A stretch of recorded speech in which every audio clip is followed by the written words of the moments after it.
Linda Leupold.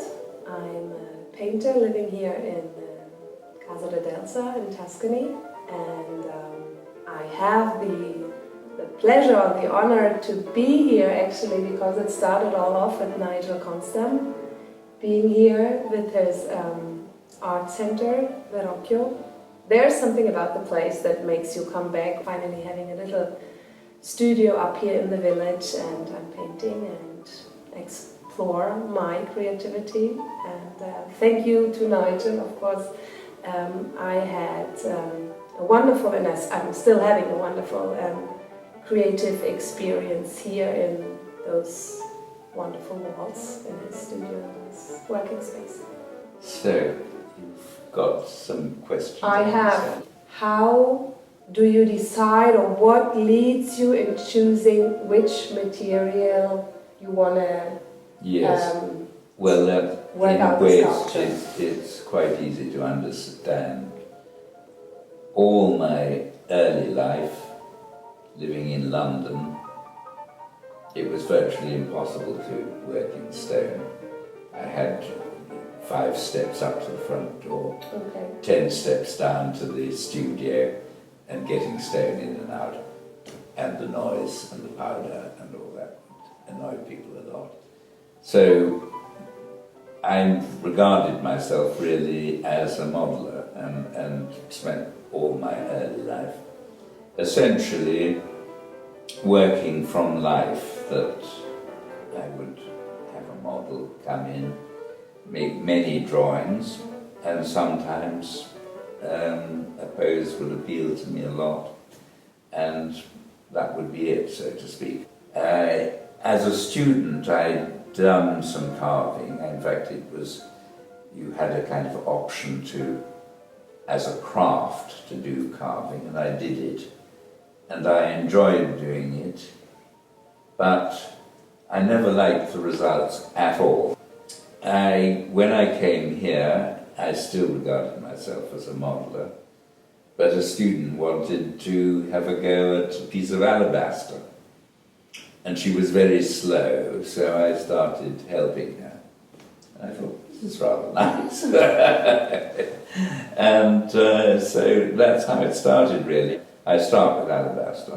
There are other stones which are also nice to carve, but alabaster is, you can work by hand without any tool with it. With marble, you're more or less obliged to use massively noisy, dusty things, and I think it's also, I could imagine, it's a nice thing to really be able to by hand, yes, to touch it and to be so close to it. And also I definitely much prefer working in that on a fairly small scale. The Return of the Prodigal Son, which is in the church.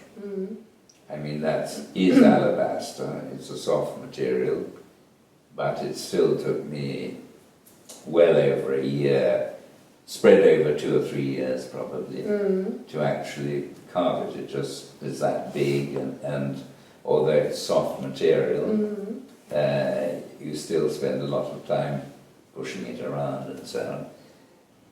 Putting 2 figures together, I mean, I've done very many lovers, as you know. Well, it amuses me, to be honest. I think you can see this. Or one can see this. And that's, I think, it's wonderful. That's what I spend most of my time doing, really. Nowadays, I probably spend 3/4 of my time carving, and only 1/4 of my time actually modeling things. But finishing metal pieces takes a long, long time, and so on. So the other thing which is very useful as a carver, if you're modeling in clay and you have students around and it's hot, you spend all your time keeping the clay wet, keeping it right. And it's very impractical if you've got students. Whereas carving, you put down your hammer and chisel, pick it up again. As simple as that. If I'm working from life, I want to model. I have done portraits in stone. Very hard indeed. I think most people who do portraits in stone model it first, and then they have time to measure it and go ahead with it like that. But you need flexibility, you need to be able to move things, add and subtract. Here in Italy, I think everyone knows how Michelangelo did it, how everybody else did it, so to speak, and the tradition has never been lost. Yeah, many of your figures and sculptures, of course, attract me, but in particular, your bronze figures, for example, like the flute player. I don't know if you would like to say something about her? Well, it's in fact, the bronze is now in America, but the story of that is that it's a figure of my late wife, and I'd done 2 figures of her in my early work, and I was having an exhibition here, and I thought it would be nice to have those figures here to as examples of my work. And I thought how very difficult to actually bring it here. So I made her again from memory, so to speak. She was a flute player, and so I just simply made a flute player, and I think it is very like her. Wonderful. I did make, originally I made very many figures from her. So that's quite touching, because I don't know why, but for some reason, I don't know why I'm attracted by this figure, physically, and also the pose and the instrument. And I didn't know that there is such a close story there, and it's such a very personal, of course, one as well. That's beautiful. A flautist. I tried to check it out with a flautist, and she held her instrument and did this for me. In the way it's supposed to be. And she said, with a pose like that, I'd send them away to play the trombone. It's beautiful. This is a life size? Yes, it is, yes. It's wonderful, and it is particularly wonderful because it creates also such a beautiful shadow. Yeah. And that's, I think, also something which is beautiful about sculpture, because it really creates a presence, but also it really gets in a real contact with the surrounding. Yes. Playing with light and shadow, it's really there. And instead of a painting, this is a proper presence, and it gets in contact with the natural aspects of its place, which is wonderful. Yeah. Very beautiful, the shadow. Thank you. Situation.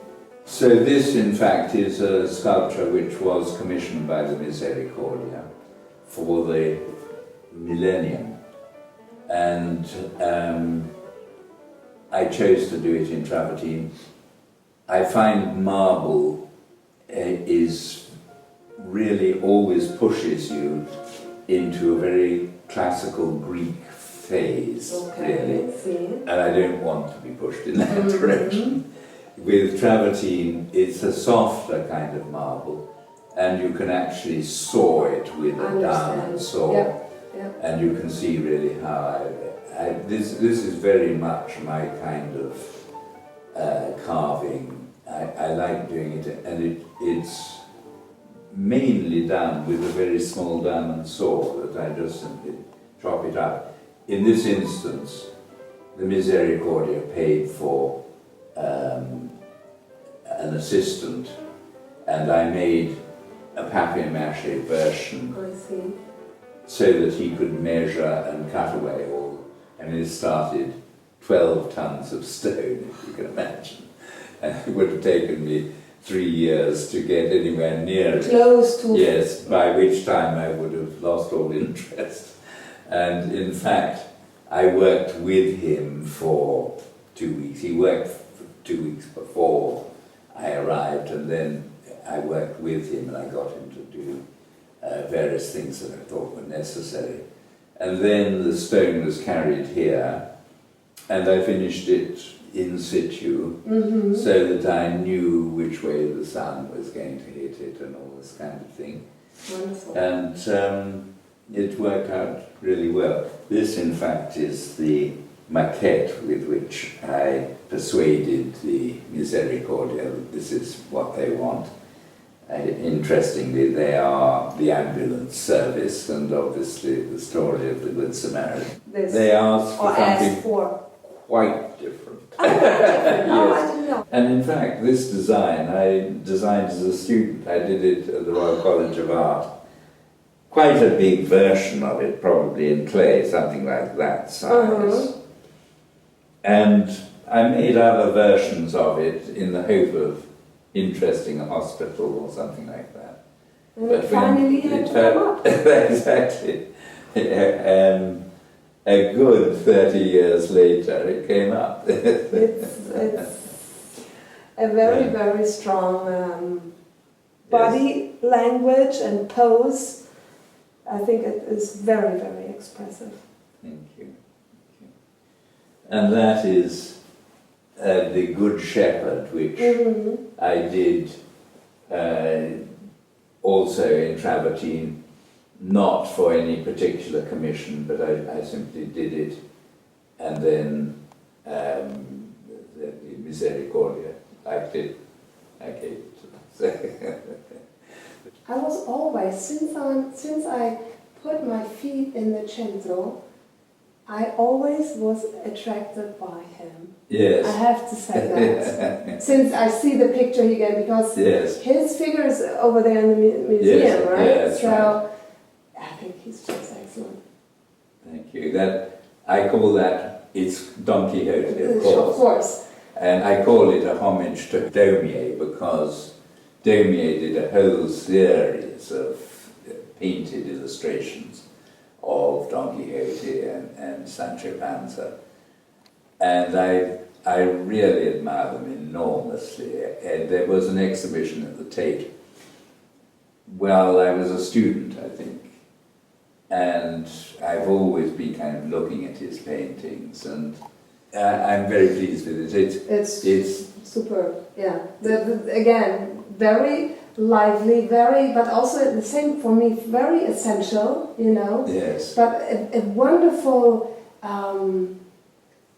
dynamic in this pose.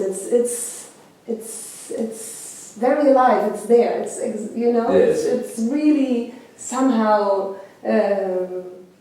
speaking to you, but through this kind of body language. Yes. Essentially, I see Rosinante, the horse, as wanting to go one way, he wanting to go another. So it has a kind of ridiculous feel about it. But yeah, there is this underneath, but it's just right. It's very. I also I see it as a symbol of my own life. In there a way. We go. Yes, these are bronzes which are all modelled in wax, solid, and just sent to the foundry to cast. I used to do all the bronze casting myself, but it's a work for a young man, really. Oh, did you? Yes. It's because I did it myself. I mean, a figure like that, I cast that and bigger when I was in England. And because of that, I know what bronze casting requires. I was just about to say that. I think it's so important. Through that experience, I knew that the archaeologists were talking nonsense about the bronzes of Verrocchio and lots of other things as well, that you need a really fierce fire and you need it very controllable, because melting bronze is on the edge of what is possible for primitive firing. And I absolutely knew there must be a chimney involved, and I went to Athens in order to find a chimney for it. Where and I found has been. These smaller things are all unique. I did a series of Salome with veil and so on. And I mean, that is a little figure that I just like to pose. About your flying or Yes. figures? Yes. Well, they are quite interesting. Yes.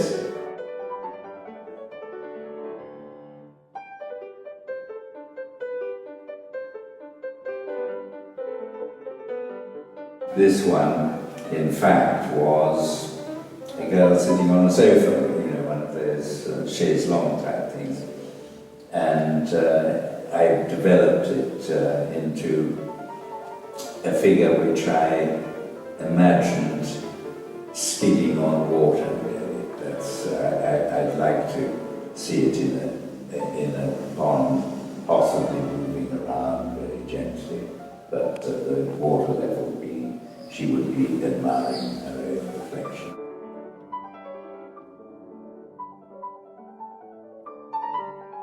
It was chosen by the Institute of Psychiatry as a kind of symbol of what they're trying to do for people.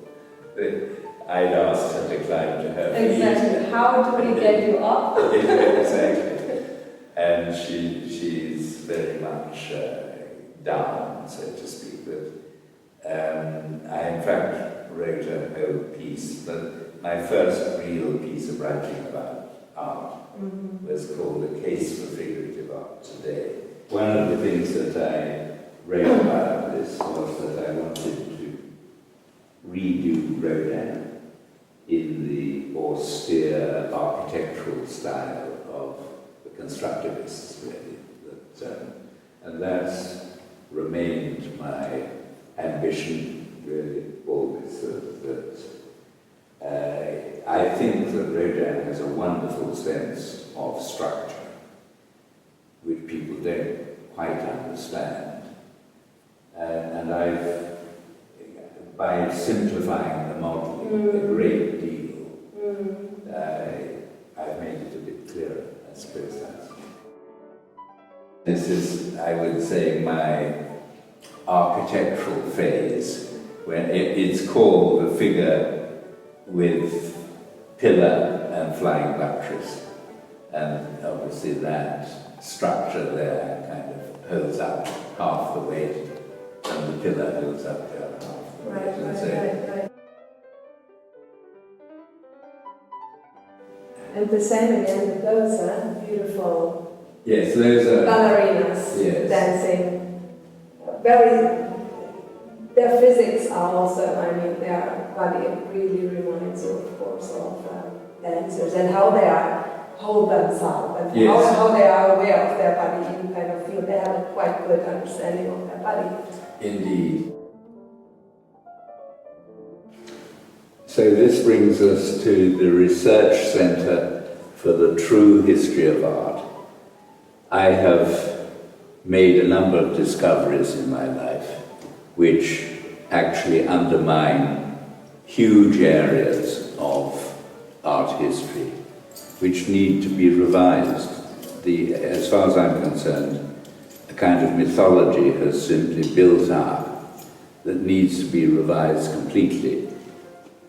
The essential thing behind my vision is observation, that most artists, I think, are interested in the evolution of observation.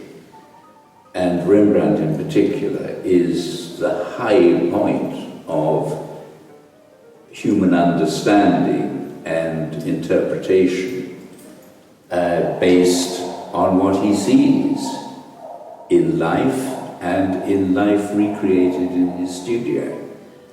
And I have a whole setup here on Rembrandt's use of models and mirrors, and that led to Velázquez's use of models and mirrors, to Vermeer's use of models and mirrors, to Brunelleschi's initial invention of perspective using a polished silver surface as a mirror.